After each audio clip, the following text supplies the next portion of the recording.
My mom started a rental granddaughter service when I was 10, where she made me and my sister visit lonely old men for money. When I came back from college years later, I found my sister sitting on the couch with bandaged wrists, still getting dressed in matching outfits for her bookings, while our mom scheduled her for $5,000 weekend sleepovers. She was so broken. She had a seizure when the clients showed up to collect her, but mom just kept taking calls about rescheduling appointments. My mom is the most entitled beach I've ever met. She was the type to believe that she should be handed money simply for existing. So by the time I was 10 years old, me and my older sister Zara, who was 11, had spent our entire lives living in a trailer in the middle of nowhere. And it was around this time that mom's companionship service really took off. You know, lonely elderly people, widowers with no family, seniors whose kids never visit. She started taking us to senior centers and retirement homes, introducing us as rental granddaughters. She bought us matching dresses, taught us to call strangers grandpa, said we were providing a valuable service, started scheduling us for 3 to 4 visits per day to maximize income. By 11 years old, I was learning to dodge wandering hands and force smiles, while my older sister was 12 years old and had completely checked out, just going through the motions like a doll. You see, she always gave in to my mom's demands more than me. She would start her morning by putting on her granddaughter costume without complaint and practiced her sweet voice in the mirror, so her bookings took off before mine. Mom used to brag to other parents at the senior center about how natural Zara was, how the old men requested her specifically. I remember when Zara got her first $500 tip from a regular client. Mom told her she was the best daughter a mother could ask for, and even took her out shopping. I'm so glad you're not like your difficult sister, who can't even pretend to care for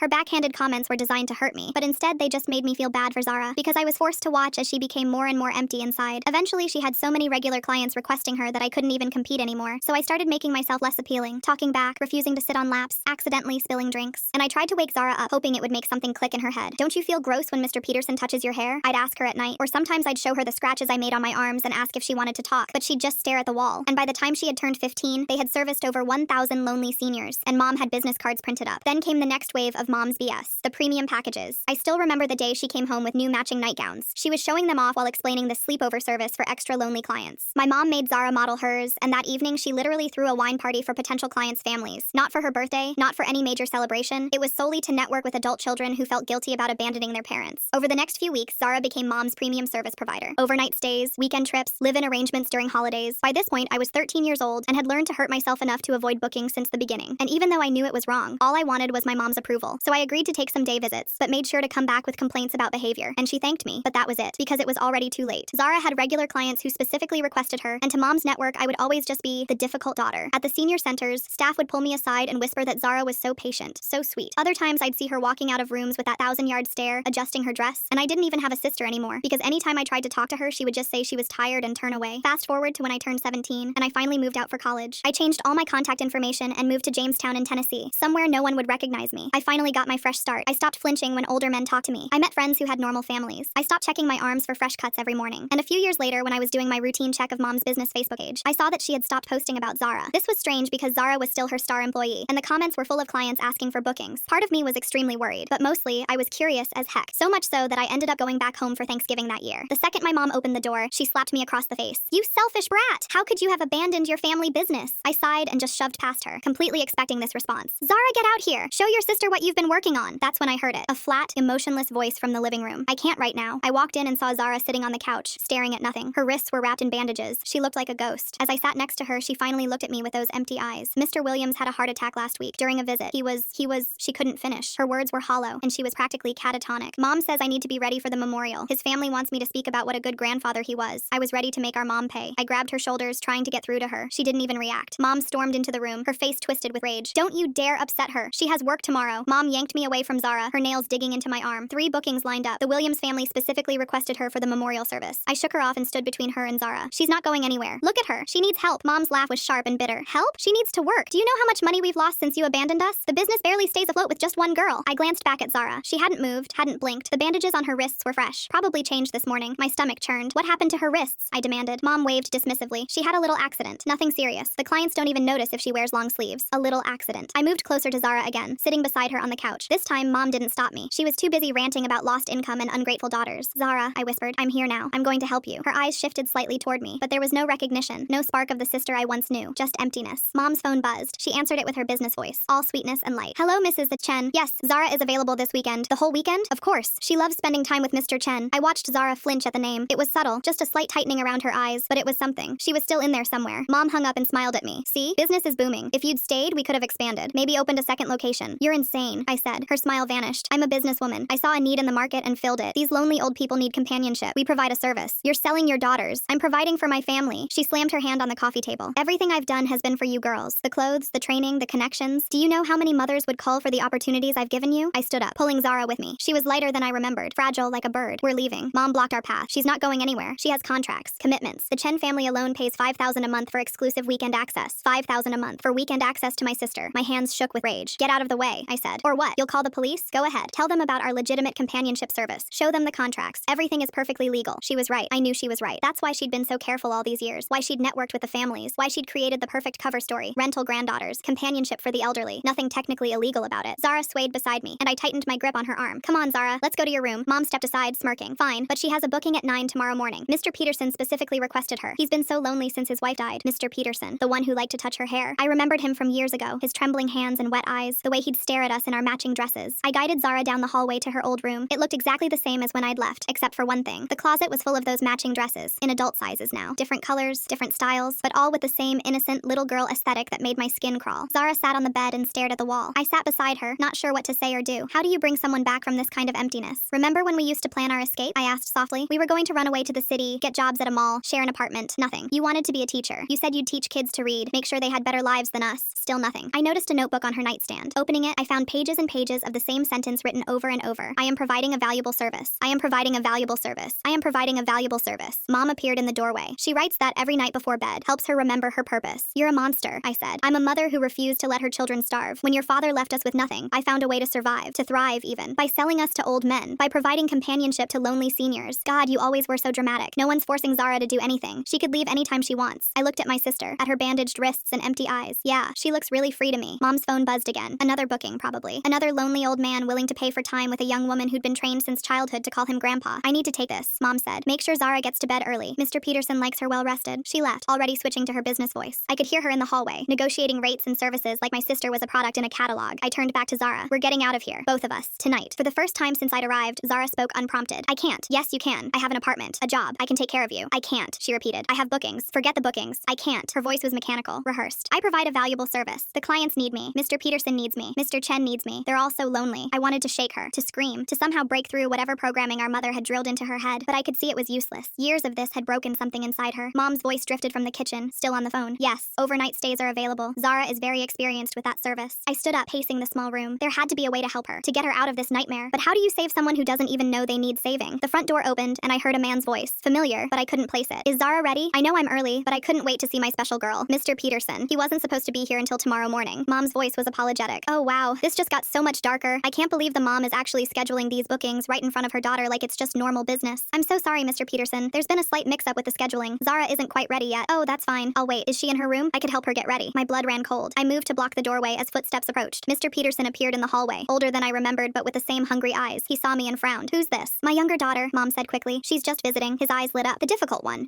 How you've grown. Are you back in the business? I have friends who would pay top dollar for fresh faces. I wanted to vomit. Get out. Mom grabbed my arm. Don't be rude to our clients. I said get out. Mr. Peterson chuckled. Feisty. Some of my friends like that. Here's my card if you change your mind. He tried to hand me a business card. I slapped it away. Now, he said. That's no way to treat potential customers. Your mother has built a wonderful business here. You should be proud. Proud? She's destroying my sister. He glanced past me at Zara, still sitting motionless on the bed. She looks fine to me. A little tired maybe. Nothing a good night's rest won't fix. Speaking of which, I have the guest room all ready for her visit this weekend. She's not going anywhere with you. Mom pulled me aside, hissing in my ear. Stop this right now. You have no idea what you're doing. The Petersons pay our rent. Without them, we lose everything. Good. Maybe then you'll stop selling Zara. Mr. Peterson cleared his throat. Perhaps I should come back tomorrow when everyone's calmed down. That would be best, Mom said, shooting me a murderous look. I'm so sorry about this disruption. He left, but not before giving Zara one last lingering look. See you tomorrow, sweetheart. After the front door closed, Mom turned on me. How dare you? Do you have any idea what you've just done? Protecting my sister from a predator? Protecting her? You've probably cost us our biggest client. How are we supposed to pay bills? How is Zara supposed to eat? Maybe get a real job like normal people. Mom laughed bitterly. A real job? I'm 53 years old with no education and no skills. Who's going to hire me? And Zara, look at her. She can barely function. This is all she knows. I looked back at my sister. She hadn't moved during the entire confrontation. It was like she wasn't even there. This ends now, I said. No more bookings, no more clients, no more business. You can't just come back here and destroy everything I've built. Watch me. I went back to Zara, kneeling in front of her. Pack a bag. We're leaving. She didn't move. Zara, please, pack a bag. I have bookings, she said flatly. Mom smirked from the doorway. See? She knows her responsibilities, unlike some people. I stood up, frustration boiling over. Fine, I'll pack for her. I grabbed a duffel bag from the closet and started throwing in clothes. Not the matching dresses, but the few normal clothes I could find. Jeans, t-shirts, a sweater that looked like it had never been worn. Mom watched, arms crossed. This is kidnapping, you know. She's an adult. She has contracts. Sue me. I might just do that. Or maybe I'll call the police. Tell them you're trying to abduct my daughter. I paused, a shirt in my hands. Would she really call the police? And if she did, what would they see? A legitimate business, contracts, a daughter trying to interfere? Number I couldn't let fear stop me. Not when Zara needed needed help. I finished packing and zipped the bag. Come on, Zara, we're going. She looked at me with those empty eyes. I can't miss my bookings. There are no more bookings. You're done. It's over. Mother says I provide a valuable service. Mother is wrong. Mom stepped forward. How dare you? Everything I've done has been for yourself, I shouted. You used us, sold us. And for what? So you didn't have to get a real job? I gave you opportunities. I gave you a business. You gave us trauma. The word hung in the air between us. Mom's face went red. Trauma? You ungrateful little witch. I saved you from poverty, from foster care, from the streets. You turned us into products. I turned you into providers. Zara understands that. She's grateful. She's loyal. I looked at my broken sister, at her bandaged wrists and thousand-yard stare. Yeah, she looks really grateful. Mom's phone buzzed again. Another client probably. Another booking for my sister's time and what was left of her soul. I need to take this, Mom said. We're not done here. She left the room, and I heard her switch to her business voice again. Sweet, professional, accommodating. The voice that had sold us to hundreds of lonely old men over the years. I sat beside Zara again, taking her hand. It was cold, limp. I'm sorry I left you, I whispered. I'm sorry I didn't take you with me, but I'm here now, and I'm going to fix this. I promise. She turned to look at me, and for just a moment I thought I saw something flicker in her eyes. Recognition? Hope? But then it was gone, and she was empty again. I have bookings, she said. I spent that night sitting beside Zara, watching her sleep. Her breathing was shallow, interrupted by occasional whimpers. Mom had retreated to her room after fielding 3 more booking calls, each time louder and more animated about the premium rates for holiday weekends. Morning came too quickly. I heard Mom moving around the kitchen, preparing what she called Zara's work breakfast. Bland oatmeal and vitamins to keep her energy up for long days. The routine made me sick. Zara woke mechanically at 7, sitting up like a wind-up doll. She moved toward the closet without acknowledging me, reaching for one of those horrible dresses. I grabbed her wrist gently. She froze, staring at my hand like it was foreign. After a moment, she pulled away and continued getting dressed. The morning routine was too deeply ingrained. Mom appeared in the doorway with a tray. She set it on the dresser and turned to me with cold calculation in her eyes. I could see her mind working, figuring out how to remove me from the equation. She left without speaking, but I heard her on the phone minutes later, voice syrupy sweet. She was rescheduling appointments, moving them earlier, trying to get Zara out before I could interfere. I helped Zara eat, though she barely managed a few spoonfuls. Her hands trembled holding the spoon. When she finished, she stood automatically, moving toward the door. I blocked her path. She stopped, confused by the disruption to her routine. For several minutes we stood there, her staring through me while I tried to figure out my next move. Mom's footsteps approached. She entered carrying Zara's coat and purse, her movements efficient and businesslike. She maneuvered around me, dressing Zara like a child. I grabbed the car keys from Mom's pocket while she was distracted. She spun around, face contorting with rage. We struggled briefly before she backhanded me across the face. The sting brought tears to my eyes. While I recovered, Mom guided Zara toward the front door. I scrambled after them, keys clutched in my fist. Outside, Mom tried to load Zara into the car, but without keys she couldn't go anywhere. She turned on me, advancing with her fists clenched. I backed away, keeping the keys out of reach. We circled each other in the driveway while Zara stood motionless by the car. Mom lunged for the keys. I dodged, but she caught my hair, yanking hard. We grappled on the concrete, her nails raking my arms. Years of pent-up rage fueled my strength as I shoved her away. She stumbled, catching herself against the car. Her business facade cracked completely, revealing the desperate woman underneath. She was breathing hard, hair disheveled, makeup smeared. I pocketed the keys and approached Zara, who hadn't moved during the fight. Taking her hand, I led her back toward the house. Mom followed, screaming threats about police and lawsuits and ruined futures. Inside, I locked the door and guided Zara back to her room. Mom pounded on the door, then the windows, her voice growing hoarse. Eventually, the pounding stopped. I peeked through the curtains to see her walking down the road, cell phone pressed to her ear. I knew she'd be back with reinforcements. Maybe clients, maybe relatives she'd convinced I was unstable. I had limited time to figure out our next move. Searching Mom's room, I found her business files, contracts, payment records, client information. The scope was staggering. 43 active clients, some paying monthly retainers for exclusive access. Zara's schedule was booked solid through New Year's. One folder made my stomach turn. Photos of Zara with various elderly men, staged to look like family portraits. She wore different dresses in each, her smile never reaching her eyes. Some showed her at dinner tables, others on park benches, a few in what looked like bedrooms. I heard a car approaching. Through the window, I saw Mom returning in a taxi. She wasn't alone. 2 elderly men accompanied her, Mr. Peterson and another I didn't recognize. They approached the house together. Mom produced a spare key from under a fake rock. I grabbed Zara and pulled her into the bathroom, locking the door behind us. Footsteps echoed through the house. Mom's voice carried, explaining to the men that I was having a breakdown, that I was dangerous, that Zara needed to fulfill her commitments. The bathroom doorknob rattled, then harder pounding. The old door frame groaned under the assault. Zara sat on the closed toilet, rocking slightly, her lips moving in silent repetition of her mantra. The door splintered near the lock. I positioned myself between Zara and the door as it burst open. Mom stood there with the 2 men, triumph gleaming in her eyes. Mr. Peterson reached for Zara. I slapped his hand away, shoving him backward. He stumbled into the hallway, indignation reddening his face. The other man tried to circle around me, but the bathroom was too small. Mom grabbed my shoulders, trying to pull me away from Zara. We struggled in the cramped space, knocking over toiletries, banging against walls. The men watched hungrily, waiting for their chance. I managed to break free and grabbed Zara, pushing past them into the hallway. We ran for the front door, but the second man moved surprisingly fast for his age, blocking our escape. Trapped between them, I held Zara tight. She was limp in my arms, dissociated completely from the chaos. Mom advanced, her face a mask of cold determination. The standoff broke when Zara suddenly collapsed. Her legs gave out, and she crumpled to the floor, pulling me down with her. She began convulsing, her body rigid, foam forming at her mouth. Everyone froze. Even Mom's mask slipped, showing genuine alarm. The men backed away, suddenly looking like confused old men rather than predators. I rolled Zara onto her side, holding her head. The seizure lasted maybe 30 seconds, but it felt like hours. When it ended, she lay still, breathing raggedly. Mom knelt beside us, reaching for Zara. I shoved her away. She retreated, but I could see her calculating, trying to figure out how this affected her business model. The men muttered about calling an ambulance. Mom quickly ushered them out, making excuses. promising makeup appointments. Their concern for Zara evaporated once they realized they wouldn't get their scheduled time. After they left, Mom returned, standing over us. Her voice was ice when she spoke about the appointments that would need rescheduling, the money lost, the clients who might find other services. I helped Zara to the couch. She was conscious but unresponsive, staring at nothing. Mom paced the room, phone in hand, already working damage control. Over the next hour, I listened to her field calls, apologizing, rescheduling, offering discounts. Oh wow, this fight scene is intense, bro. I can't believe the mom actually hit her own daughter, and then they're wrestling on the driveway over car keys. This is like something out of an action movie, but so much more heartbreaking because it's a mom doing this to her kid. Her ability to compartmentalize was terrifying. Her daughter had just had a seizure and she was worried about customer retention. Between calls, she turned on me, blamed me for Zara's condition, said the stress of my interference caused the seizure, said if Zara couldn't work anymore, it would be my fault when they lost the house. I ignored her, focused on Zara. She needed medical attention, but I knew Mom would never allow it. Too many questions, too much risk to the business. So I did what I could, keeping her comfortable, monitoring her breathing. As afternoon wore on, Mom's demeanor shifted. She became almost pleasant, offering me food, suggesting we talk like adults. I recognized the manipulation but played along, hoping to buy time. She laid out her position like a business proposal. The company needed 2 girls to remain profitable. If I wouldn't participate, and if Zara couldn't work, she'd need to recruit. Maybe runaways, maybe foster kids aging out of the system. The threat was clear. Leave, and other girls would take our place. Girls with no one to protect them, no one to notice if they disappeared entirely. Mom had thought this through, probably had contingencies I couldn't imagine. She showed me the books, the real ones. The business grossed nearly $20,000 a month. Expenses were minimal, just the dresses and transportation. Most went to Mom's savings, though she claimed it was for our futures. I asked about Zara's seizure. Mom dismissed it, said stress would pass once routines returned to normal. She'd had episodes before, apparently. Never during appointments, thankfully. Bad for business. The casualness of it stunned me. Her daughter's body was literally breaking down, and she viewed it as an inconvenience, a mechanical problem in her money-making machine. Evening approached with 3 more clients scheduled. Mom prepared Zara despite her condition, dressing her in a pink dress with white lace. Zara moved like a sleepwalker, compliant but vacant. I tried intervening again, but Mom had learned. She kept physical distance, using Zara's programmed obedience against me. Every time I approached, she'd direct Zara to move away, and Zara would obey. The doorbell rang. Mrs. Chen had arrived personally to collect Zara for the weekend. A small, well-dressed woman who looked like someone's sweet grandmother until you noticed how she appraised Zara like merchandise. Mom invited her in, apologizing for the morning's disruptions. Mrs. Chen waved it off, more concerned about whether Zara was still available. Her husband was so looking forward to their visit. I watched the negotiation with growing horror. They discussed Zara like she wasn't there, debating pickup times and meal preferences. Mrs. Chen mentioned her husband's new medication made him more energetic. When Mrs. Chen reached for Zara's hand, I snapped, grabbed a lamp and smashed it against the wall. The crash made everyone jump. I held the broken vase like a weapon, positioning myself between them and Zara. Mom tried to defuse the situation, but Mrs. Chen was already backing toward the door. She muttered about finding more stable arrangements and left quickly. Mom's face went purple with rage. She came at me with surprising speed. We crashed into furniture, knocked over pictures, scattered her precious business files. Years of resentment fueled both of us as we grappled on the living room floor. I was younger and stronger, but Mom fought dirty. She went for my eyes, my hair, anywhere that would hurt. We rolled across broken lamp fragments, both collecting cuts and bruises. The fight ended when Zara screamed. Not a normal scream, a raw animal sound that seemed to come from somewhere deep and broken. We both froze, turning to see her clutching her head, rocking violently. Blood ran from her nose. She was hitting herself, hard repeated blows to her temples. I scrambled to stop her while Mom sat frozen, finally seeing what she'd created. I restrained Zara's hands, but she fought me with unexpected strength. She was completely gone, lost in some internal hell. Her screams became words, fragments of conversations with clients, apologies, pleas to be good. It took 20 minutes to calm her. By then, she'd bloodied her face and mine. Mom hadn't moved, still sitting among the debris of our fight, staring at her broken daughter. When Zara finally stilled, she looked at me with momentary clarity. Her voice was small, childlike when she asked why she felt so empty inside. Then the moment passed, and she was gone again. I cleaned her face while Mom made phone calls in the kitchen, canceling appointments for real this time. Her voice lacked its usual polish. The reality had finally penetrated her delusions. Night fell with us in separate corners of the house. Mom in her room with her files, probably calculating losses. Me with Zara, who'd fallen into fitful sleep. The house felt like a tomb. Around midnight, I heard Mom on the phone again. Her voice was different, desperate, pleading. She was calling relatives, old friends, anyone who might lend money. The business was failing without Zara. I used the distraction to search her room again, found bank statements showing she'd saved over $200,000, more than enough to start over, get real jobs, get Zara help, but Mom would never touch it. In her closet, I discovered worse things. Videos on old memory cards, recordings of training sessions from when we were young, teaching us how to sit, how to smile, how to deflect wandering hands without offending clients. One showed Zara at 12, practicing her grandfather voice while Mom critiqued her performance. Another had me at 11, crying while Mom explained why I needed to be more like my sister. Evidence of years of grooming. I pocketed the memory cards and returned to Zara. She was awake, sitting up in bed, whispering her mantra again. The repetition was her only comfort, the one constant in her fractured world. Morning brought new crises. 3 clients had formally withdrawn from the service. Word was spreading about the unstable situation. Mom fielded calls all morning, her carefully built network crumbling. She cornered me in the kitchen, demanding I fix this. If I'd just leave, she could salvage things. Zara would recover with routine. Clients would return. Everything could go back to normal. I showed her one of the memory cards. Her face went white when she realized what I'd found. The evidence that would destroy more than just her business if it got out. We stared at each other across the kitchen table. Mother and daughter, predator and protector. The standoff stretched until Zara wandered in, drawn by voices. She looked between us with those empty eyes. Mom reached for her, and I didn't stop her. Zara let herself be embraced, but there was no warmth in it, just habit and hollow comfort. Mom whispered apologies to Zara. Not real ones. Apologies that the business was struggling, that routines were disrupted. She promised things would be better soon, that she'd find new clients who'd appreciate her special girl. The doorbell interrupted her promises. We weren't expecting anyone. Mom went to answer while I stayed with Zara, ready to run if needed. Voices drifted from the entryway. Not clients. A man and woman, asking about Zara. Mom's responses were guarded. I crept closer to listen. They were from Adult Protective Services. Someone had called about a vulnerable adult in danger. They wanted to speak with Zara, assess her condition. Mom was stonewalling, demanding warrants. I made a choice. Took Zara's hand and walked to the entryway. The social workers were young, professional, concerned. They introduced themselves gently to Zara, who didn't respond. Mom tried to intervene, spinning stories about mental illness and family caregiving, but they were focused on Zara, noting her condition, the fresh bruises from her self-harm, her obvious dissociation. They asked to speak with her privately. Mom objected, but I agreed. Led them and Zara to the living room while Mom hovered in the doorway, radiating panic. The interview was gentle but thorough. Zara couldn't answer most questions, but her condition spoke volumes. The workers exchanged glances, making notes. They asked about the bandages on her wrists. Mom burst in, demanding they leave, threatening lawyers, lawsuits, harassment charges. The workers remained calm, explaining they'd need to follow up, that Zara appeared to need immediate intervention. After they left, Mom turned on me with pure venom. I'd destroyed everything. The business, their future, Zara's purpose. All because I couldn't understand the service they provided. She grabbed the phone, started calling clients, warning them about investigations. Some were angry, some scared. The careful network she'd built was collapsing as everyone rushed to protect themselves. Zara watched it all without comprehension. The chaos meant nothing to her. She just wanted her routine, her bookings, the structure that defined her existence. Without it, she was lost. That night, Mom made her final play. She came to Zara's room where I was keeping watch. Her demeanor had changed again. Now she was motherly, concerned, reasonable. She proposed a compromise. She'd scale back the business, only a few trusted clients. Get Zara therapy, real help. But they needed income to survive. Just a few bookings a week, nothing overnight. I might have considered it if I hadn't seen Zara's notebook. New pages filled with the same sentence, but now in shaky, desperate handwriting. Her mind was fracturing further every day. Mom saw my refusal in my eyes. Her mask dropped completely. She lunged for the memory cards I'd stupidly left visible on the dresser. We fought again, quieter this time, not wanting to trigger Zara. She was stronger than she looked, desperation giving her energy. We struggled over the cards, crashing into furniture, knocking over Zara's carefully arranged items. Zara didn't scream this time. She just stood and walked out. By the time we noticed, she was already at the front door, heading into the night in her pajamas. We chased after her, our fight forgotten. She moved with purpose for the first time in years, heading down the dark street. Mom called her name, promised her anything, everything, but Zara kept walking. Barefoot on cold pavement, she seemed drawn by some internal compass. We followed, Mom alternating between threats and pleas. She led us to the senior center 6 blocks away, closed and dark, but Zara went to the side entrance she'd used hundreds of times. She stood there, waiting to be let in for her booking. Mom tried to guide her home, but Zara resisted. She needed to work, to provide her valuable service. The clients were waiting. She couldn't be late. We stood in that dark parking lot, 3 broken women in the cold. Mom finally seemed to grasp what she'd done. Her perfect employee couldn't function without the structure of abuse. I wrapped my jacket around Zara and called 911. Mom didn't try to stop me. She sat on the curb, looking older than her years, watching her life's work stand confused in the darkness. The ambulance came quickly. The paramedics were gentle with Zara, recognizing trauma when they saw it. They asked questions I couldn't fully answer, but promised she'd get help. Mom rode with her. I followed in my car, the memory cards heavy in my pocket. At the hospital, they took Zara for evaluation while we waited in hard plastic chairs. Hours passed. Mom didn't speak, just stared at her hands. When doctors finally emerged, their expressions were grim. Zara was in severe psychological crisis. She'd need intensive inpatient treatment. They asked about her history. Mom stayed silent, so I gave them the basics. The doctors exchanged knowing looks. They'd seen this before. Different versions of the same tragedy. Zara was admitted to the psychiatric ward. Oh my god, that image of her standing at the dark door waiting to be let in for a booking that would never happen, WTF. And the mom sitting on that curb, finally seeing what she created, watching her daughter stand confused in the darkness. This is such powerful writing. We couldn't see her. She was too unstable. They'd call when she was ready for visitors, if she ever was. In the parking lot, Mom finally broke. Not crying, just empty, like Zara had been. She asked what would happen to the business, to the clients, to her savings. I told her it was over. All of it. She could use her savings to get Zara treatment, start fresh somewhere else. Or I could turn over the evidence and let justice run its course. She chose Zara. For the first time in years, she chose her daughter over her business. It wasn't redemption, just survival instinct, but it was something. The next morning, I drove back to Mom's house alone. She'd stayed at the hospital, filling out paperwork with shaking hands. I had work to do. I started with the client list. 43 names, addresses, phone numbers. Each one represented years of exploitation. I began making calls, using Mom's business voice that I'd heard thousands of times. Mr. Peterson answered on the second ring. I explained that the service was closing permanently, effective immediately. He sputtered, demanded explanations, threatened to show up at the house. I hung up and moved to the next number. Some clients accepted the news quietly. Others grew angry, insisting they had contracts, demanding refunds for prepaid sessions. A few asked about Zara specifically, their concern thinly veiling disappointment about losing access. Mrs. Chen required a house visit. She lived in a gated community 20 minutes away. The security guard waved me through after checking the list. Mom had been here many times. The house was massive, pristine. Mrs. Chen answered the door in silk pajamas, her husband visible in the background watching television. She invited me in for tea, clearly expecting this was about rescheduling. I declined the tea and handed her an envelope containing her last month's payment. She counted it slowly, frowning. When I explained the service was permanently discontinued, her pleasant mask slipped. She mentioned contracts, threatened legal action. Her husband shuffled over, confused about the disruption. I noticed how his eyes searched the room, probably looking for Zara. The way his hands trembled reminded me of all the others. I left them arguing in Mandarin and drove to the next address. By noon, I'd visited 12 homes, returned thousands in prepaid fees from Mom's business account. Each stop revealed the same pattern: lonely seniors and their guilty families who'd paid for a disturbing solution. Back at the house, I gathered all the matching dresses from Zara's closet, dozens of them, ranging ranging from little girl styles to more mature but still unsettlingly innocent designs. I stuffed them into garbage bags, along with the promotional materials and business cards. The senior center was my next stop. The director, Catherine, recognized me from years ago. Her face went pale when I explained why I was there. She claimed ignorance about the true nature of Mom's service, but her eyes said otherwise. I showed her one of the promotional flyers Mom had posted on their bulletin board. Rental granddaughters, bringing family love to your loved ones. Catherine removed it quickly, mumbling about policy violations. The retirement homes were worse. At Sunset Manor, I found Mom's business cards in the lobby. The receptionist said Zara visited every Tuesday and Thursday, had her own parking spot, was listed as an approved visitor for 8 residents. I spent the afternoon removing every trace of the business from these places, tore down flyers, collected business cards, had my name and Zara's removed from visitor lists. Staff members avoided eye contact, clearly aware of what had been happening. That evening, I returned to find Mom back from the hospital. She sat at the kitchen table, surrounded by financial documents, her savings accounts, investment portfolios, property deeds, planning her next move. She looked up when I entered, her face unreadable. I placed the empty client payment envelopes on the table. She stared at them, calculating losses, $23,000 in refunds, 3 months of income gone. I pulled out the memory cards next, setting them beside the envelopes. Mom's jaw tightened. She knew what they contained. Years of evidence that would destroy more than just her reputation if released. She stood slowly, gathering her documents. I watched her sort through papers, separating business from personal. The methodical movements reminded me of Zara's morning routines, programmed behaviors neither could break. Mom packed 2 suitcases that night. Clothes, documents, photo albums with our faces cut out of most pictures. She moved through the house like a ghost, touching furniture and walls as if memorizing them. I found her in Zara's room at midnight, sitting on the bed. She held one of the matching dresses, running her fingers over the lace collar. For a moment, she looked like any mother mourning a lost child. She left before dawn, loading her car in darkness. I watched from the window as she paused at the end of the driveway, perhaps waiting for me to stop her. When I didn't move, she drove away. The house felt different without her, quieter, but also heavier. I spent the morning cleaning, finding remnants of the business everywhere. Client thank you cards, payment receipts, scheduling calendars with Zara's time blocked out in hourly increments. In Mom's room, I discovered a hidden safe behind a painting. The combination was Zara's birthday. Inside were more memory cards, backup drives, and printed emails from clients. Some described their sessions in disturbing detail. I destroyed everything, burned the papers in the backyard, smashed the drives with a hammer, cut the memory cards into pieces. Neighbors probably wondered about the smoke, but no one investigated. The hospital called that afternoon. Zara was stable enough for visitors. I drove over immediately, hope and dread warring in my chest. The psychiatric ward required multiple security checks before allowing entry. Zara sat in a common area, wearing hospital scrubs instead of a matching dress. She looked smaller somehow, younger. A nurse explained she'd been sedated initially, but was responding well to medication. When Zara saw me, her face remained blank, but she didn't recite her mantra or mention bookings. Progress, the nurse said. I sat across from her, maintaining distance. Too much too soon could trigger another episode. We sat in silence for an hour. Other patients moved around us, some talking to invisible companions, others staring at walls. Zara fit right in, except for the way her hands kept smoothing invisible wrinkles from her lap. A doctor pulled me aside afterward. Zara would need months of intensive treatment, possibly years of therapy. The trauma was extensive, deeply embedded. They'd seen similar cases in trafficking victims, though none quite like this. I signed paperwork making me her temporary guardian. Mom had apparently relinquished rights that morning, signing forms with the same efficiency she'd used for client contracts. Always the businesswoman, even in surrender. The next weeks blurred together. Daily hospital visits, meetings with social workers, consultations with therapists. Zara slowly began speaking beyond her programmed responses, though conversations remained fragmented and confused. I cleaned out the trailer, selling furniture and donating clothes. Found more evidence of the business tucked everywhere. Client gifts, thank you notes, photos of Zara at various ages with different elderly men. All went into the fire. The senior centers started calling, not for bookings, but to ask about Zara. Some clients genuinely seemed concerned. Others clearly missed their granddaughter. I gave them all the same response. She was receiving medical care and wouldn't be returning. Mr. Peterson showed up at the house one evening. He rang the doorbell persistently, calling Zara's name. I watched through the peephole as he eventually gave up, leaving a gift bag on the porch. Inside was a gold necklace and a note professing his grandfatherly love. I added both to the burn pile. Mom's absence created practical problems. The trailer was in her name, utilities too. I spent days transferring everything, grateful for the money I'd saved working in Tennessee. Without it, we'd have been homeless. Zara's first overnight home visit came after 6 weeks. The hospital staff prepared me extensively. Warning signs to watch for, emergency protocols, medication schedules. They seemed skeptical about releasing her at all. She moved through the trailer like a visitor, touching walls and furniture experimentally. Her old room disturbed her. She stood in the doorway trembling until I guided her to the couch instead. That night, she spoke in complete sentences for the first time, fragments of memories, questions about Mom, confusion about why she felt so empty. I answered honestly but carefully, following the therapist's guidelines. She asked about the clients. Where was Mr. Peterson? Why hadn't Mrs. Chen called? Didn't they need her? The programming ran deep, tangled with her sense of identity and purpose. I showed her the empty closet where the dresses had been. She stared at the bare hangers for a long time, processing their absence. Then she asked what she was supposed to wear now. We went shopping the next day. Zara stood frozen in the clothing store, overwhelmed by choices. She'd never selected her own clothes before. I helped her pick simple things: jeans, t-shirts, a jacket that wasn't pink or frilly. The cashier complimented her selections. Zara looked confused, unable to process praise that wasn't tied to her service. She kept smoothing her new clothes, searching for lace collars that weren't there. Back at the hospital, she showed the therapist her purchases. Dr. Sebastian nodded approvingly, making notes about identity reformation. He warned me the process would be slow, with many setbacks. He was right. Some days Zara seemed almost normal, asking about my life in Tennessee or helping with dinner. Other days she'd sit motionless for hours, whispering her mantra or waiting for bookings that would never come. Mom sent a letter after 3 months. No return address, but the postmark was from Florida. She wrote about starting fresh, finding legitimate work, rebuilding her life. No apology, no acknowledgement of damage done, just business updates. I threw it away without showing Zara. The trailer sold quickly to a young couple excited about fixing it up. I used the money to rent a small apartment in town, closer to Zara's treatment facility. 2 bedrooms, clean and simple, with no memories embedded in the walls. Moving day was hard for Zara. She kept returning to her old room, standing in the empty space where her bed had been. The routine disruption triggered a minor episode, but she recovered without hospitalization. Our new neighbor, an elderly woman named Becky, introduced herself the first week. Zara immediately slipped into her granddaughter voice, asking if Becky needed anything, offering to visit. I had to gently redirect her. Becky seemed to understand, mentioning she had a niece with similar struggles. She kept her distance but remained friendly, sometimes leaving baked goods at our door without expecting interaction. Zara's treatment team expanded to include occupational therapy, learning basic life skills Mom had never taught. Grocery shopping, cooking, managing money, things most people took for granted were revelations to her. She struggled with the concept of keeping money she earned. During her first supervised work experience at a local library, she tried to give her entire paycheck to me, confused when I refused it. The library job was therapeutic, suggested by Dr. Sebastian. Quiet, structured, minimal interaction with elderly patrons. Zara could sort books for hours, finding comfort in the repetitive task without the exploitation. One afternoon, she encountered Mr. Peterson at the library. He approached her excitedly, reaching for her hand. Zara froze, her careful progress evaporating. I intervened quickly, but the damage was done. She didn't speak for 3 days afterward, wouldn't leave her room. Dr. Sebastian increased her sessions, working through the trauma response. Slowly, she began emerging again, though library visits stopped temporarily. I got a job at a local restaurant, working nights so I could be available for Zara during days. The routine helped both of us. Structure without the sick patterns of Mom's business. 6 months after the hospital admission, Zara said something that stopped me cold. She thanked me. Not for anything specific, just a quiet expression of gratitude over morning coffee. The first genuine emotion I'd heard from her in years. Mom's money ran out eventually. The hospital bills, therapy costs, medications. It consumed the savings she'd accumulated from selling her daughters. Fitting, in a way. The money returning to heal what it had broken. I applied for assistance programs, navigated insurance appeals, fought for coverage. The system wasn't designed for this kind of trauma. We fell through cracks, faced denials, struggled to maintain consistent treatment. Zara noticed the stress. One evening, she offered to return to work, the old work. She said it matter-of-factly, like suggesting we order pizza. The programming still lurked, waiting to resurface. I showed her our budget instead, explaining how we'd manage without that income. She studied the numbers intently, slowly understanding that survival didn't require selling herself to lonely men. A year passed. Zara's progress came in waves. Good weeks followed by setbacks, breakthrough moments shadowed by regression. But the trajectory slowly bent toward healing, even with obstacles. She started talking about the past more coherently, memories of specific clients, things they'd said and done. Dr. Sebastian guided these sessions carefully, helping her reframe experiences without minimizing trauma. Some memories made me sick, details I'd never known, couldn't have imagined. The true scope of what Mom had put her through. Starting so young, her earliest memories were tangled with the abuse. But she also remembered moments before it all started. Playing in the yard, drawing pictures, normal childhood fragments. We worked to recover these, building an identity beyond the rental granddaughter programming. Mom sent another letter on Zara's birthday, this time from Arizona, mentioning she'd started a cleaning service. Still no acknowledgement, no real apology, just updates on her new business venture. Zara asked to read it this time. She held the letter for a long time, not reading, just staring at Mom's handwriting. Then she folded it carefully and asked me to throw it away. That night, she cried for the first time since I'd returned home. Not the programmed tears she'd performed for clients, but real, ugly, healing sobs. I held her while years of suppressed emotion finally found release. The next morning, she asked about college. Thanks for watching my channel, and if you want more stories like these, people comment down below.